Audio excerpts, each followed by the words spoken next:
This is Muscle Freeze. Rebecca Robbins is looking to grow her massage therapy business. It's a wellness practice. Like any small business, it's good to diversify. And so is her friend, Jackie Lewis. The licensed massage therapists say they're in a bind and missing out on a growing market, CBD. Putting us at a disadvantage against these larger businesses. It's extremely frustrating. Lewis says the booking company she started using to process credit card payments told her she couldn't offer CBD oil massages in her practice.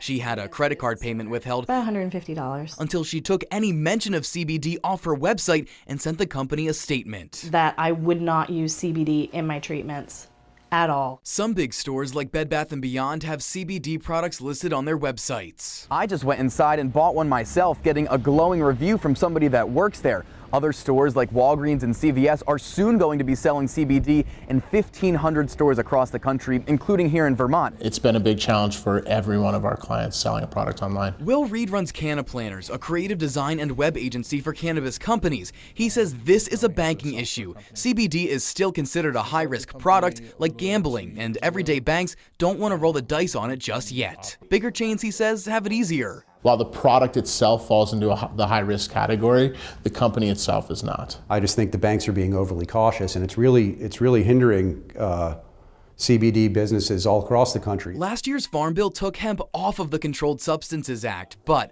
products derived from hemp, like CBD, are still waiting on approval from the Food and Drug Administration, so states are dealing with picking up the pieces. Some states have made it a crime to sell or possess CBD. Other states, like Vermont, have been very supportive of the Vermont state CBD and hemp industry. Andrew Subin says there are banking options out there, but they can be more expensive and more difficult to deal with, and some just aren't able to swing it. Us small businesses, wellness practitioners who really have done research, who really are looking at, providing a beneficial, safe product to our clients, aren't allowed to tell the public about it, and that's a problem.